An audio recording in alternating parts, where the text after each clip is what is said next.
ఒక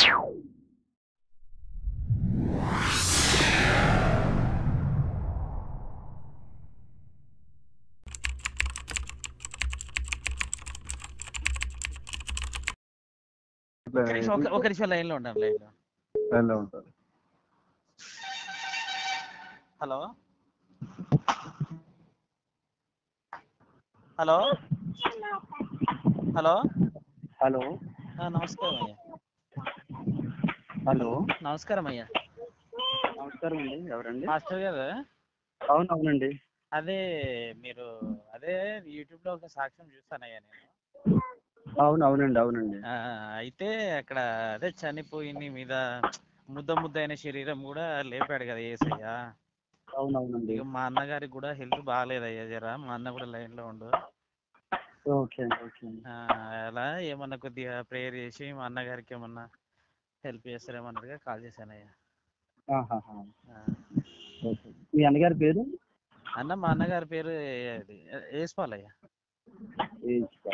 ఎక్కడండి బ్రదర్ మీది? హైదరాబాద్ అయ్యా. ఓకే అండి. యేసుపాల్ గారు తమ్ముడు చెప్పమ్మా.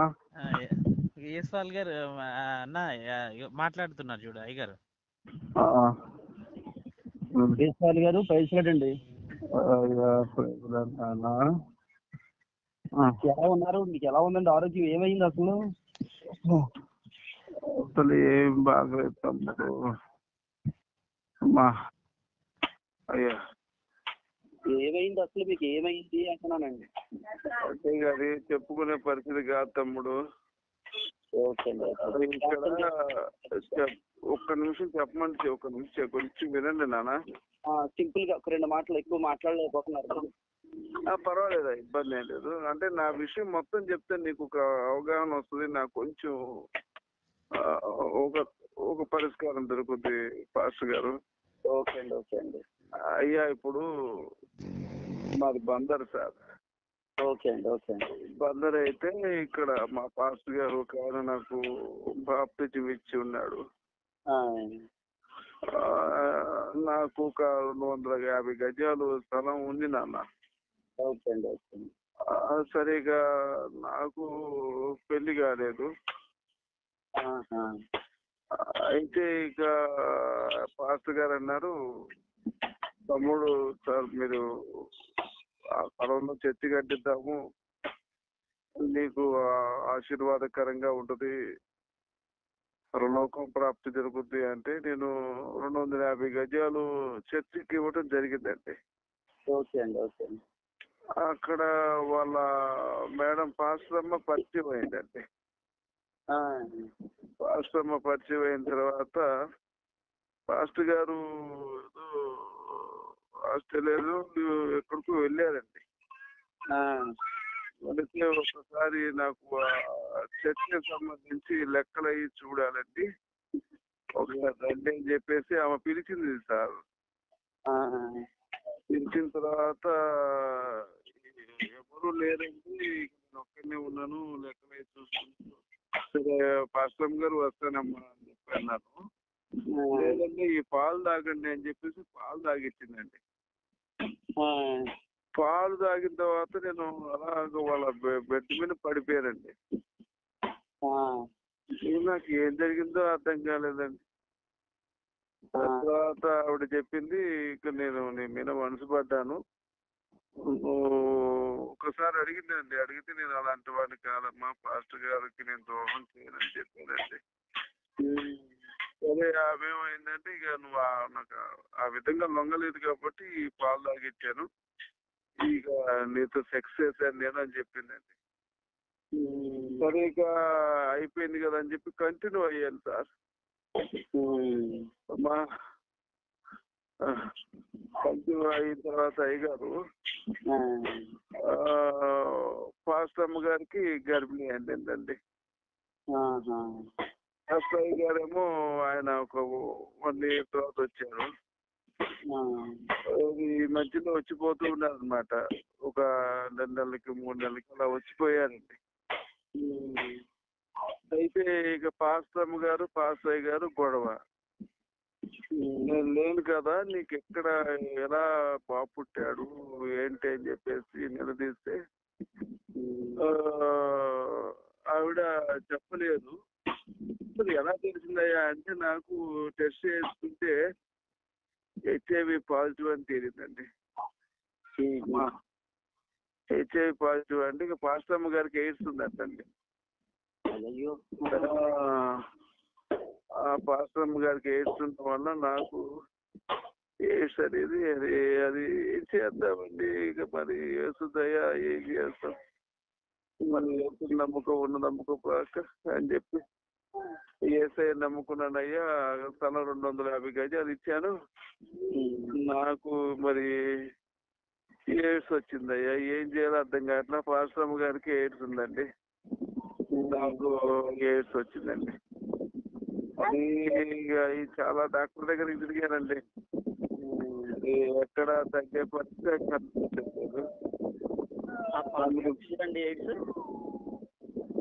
పాస్టర్ గారికి మరి ఏమో తెలియదండి, ఆయన లేడు కదా, అమెరికా వెళ్ళాడు అప్పుడు. మరి ఆయనకు కూడా ఉందని అంటున్నారు, మనకైతే తెలియదండి. అయితే పుట్టిన వాళ్ళ బాబుకి అయితే లేదంట పాపం. నన్ను బాగా ఇబ్బంది పెట్టిందండి. నేను చూడంటే నాకు మొత్తం పొందించి చాలా సార్లు ఇబ్బంది పెట్టిందండి. ఇక నాకు మధ్య షుగర్ వచ్చిందండి. షుగర్ వచ్చిందమ్మా, నాకు ఇబ్బంది అవుతుంది, నాకు కనీసం అంగతమ్మన కలగట్లేదు అంటే ప్రార్థన చేసి మరీ నన్ను వాడుకుందండి. ఏం చేయాలో అర్థం కావట్లేదు సార్. వయోగ్రా కల్పిస్తుంది ఆవిడ, వయోగ్రా అన్ని స్లిప్స్ అన్ని నా మీద ప్రయోగం చేసిందండి. ఇక నాకు వయసు అయిపోయింది సార్, ఇప్పుడు 75 సంవత్సరాలు సార్. స్థలం అంతా తీసుకున్నారండి, అంతా 35 లక్షల దాకా డబ్బులు ఇచ్చాను సార్. పాస్టర్ గారు మీరే చెప్పండి అయ్య గారు, లేవలేని పరిస్థితి సార్, లేకలేని పరిస్థితి అండి, లేపలేని పరిస్థితి సార్. అయ్య గారు ఏదో పరిష్కారం చెప్పండి అయ్యా. అందరూ వస్తారా అయ్య గారు? ఒకసారి మీరు రాగలరా అయ్య గారు? అందరూ మేము ఉండేది కాకినాడ దగ్గరలోనండి. ఒకవేళ అటువైపు ఏదన్నా మీటింగ్ పని మీద వస్తే ఈ నెంబర్ నేను సేవ్ చేసుకుంటాను. అలా మచిలీపట్నం సైడ్ నేను ఒక్కొక్కసారి వస్తుంటుంటాను ప్రార్థనలకి. ఈ నెంబర్ నేను రాసుకుంటాను, నేను వచ్చే ముందు కాల్ చేస్తానులేండి. పాస్టర్ స్టీఫెన్ పాల్ అండి, మీకు తెలుసుండొచ్చేమో. పాల్ గారు పాల్ ఇమ్మానుయేల్ గారి వాళ్ళ బంధువు అంటండి, విజయవాడ పాల్ ఇమ్మానుయేల్ బంధువు అంటండి. ఓకే అండి. కేఏ పాలు ఈయన ఒకే దగ్గర ఉండేవాళ్ళంట సార్. రంజిత్ తోపూర్ కూడా ఫ్రెండ్ అంటండి ఈయనకి. ప్రవీణ్ పగడాల ఈయన గతంలో క్లాస్మేట్స్ అంటండి.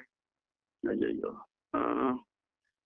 ఒక చిన్న ప్రార్థన చేస్తాను, కళ్ళు మూసుకోండి. ఒక చిన్న ప్రార్థన చేస్తాను. నేను వచ్చేటప్పుడు తప్పకుండా మీ దగ్గరికి వస్తాను. ప్రేమ గల మా తండ్రి, కృపగల మా దేవ. అయ్యా చిన్న విషయం అయ్య గారు. చెప్పండి చెప్పండి. ఈ మధ్య షుగర్ పెరిగిపోయిందండి. షుగర్ పెరిగిందా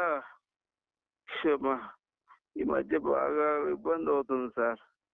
మొన్న మధ్య ఒక అమ్మాయి కొంచెం ఏదైనా చేద్దాము, కొంచెం డబ్బు ఉంది అని చెప్పేసి ఒక 50,000 పెట్టి ఒక అమ్మాయిని బుక్ చేశాను సార్. బుక్ చేసిన తర్వాత అమ్మాయి వచ్చిందండి. వచ్చి బట్టలన్నీ నిప్పింది, ప్రేరేపణ చేసింది అయ్య గారు. ప్రేరేపణ చేసింది అని ఏం పని అవ్వలేదండి అయ్య గారు. ఈ పరిస్థితి అర్థం కావట్లేదు. దీన్ని కూడా కొంచెం కలిపి ప్రార్థన చేయండి అయ్య గారు. అయ్యా అలాగే చేయండి అయ్య గారు. పరిశుద్ధుడా, ప్రేమ గల తండ్రి, కృపగలిగిన దేవ, అయ్యా సహోదరుడు చెబుతున్న ప్రతి మాట మీరు ఆలోచించుతున్నదికై నీకు వందనాలు అయ్యా. వారి యొక్క స్థితిగతులన్నీ ఎరిగిన దేవుడవు, వారి గతము వారి యొక్క భవిష్యత్తు కూడా నీకు తెలిసిన ఆయన కలిగి ఉన్న బలహీనత నుంచి అయ్యగారు చిన్న విషయం అయ్యగారు, గొప్ప విడుదల అనుగ్రహిస్తున్నాను. అయ్యగారు సహాయం చేయండి, కృప చూపించండి. అయ్యా అయ్యా చెప్పండి. ఏమి లేదయ్యా, ఏమనుకోవద్దు. అది ఏమంటే ఇంత ముందు మా పాస్టమ్ గారు వచ్చి ఏం చేసేది అయ్యగారు, ముందు ప్రార్థన చేసేది, ఇచ్చి ప్రార్థన చేసేలాగ అంగస్తములు బాగా అయ్యేదండి. అయిన తర్వాత ఆవిడ ఏం చేసేదంటే నాకు ఆమె చేతితో చేసేదన్నమాట. దానివల్ల వీక్నెస్ అయ్యగారు అయ్యగారు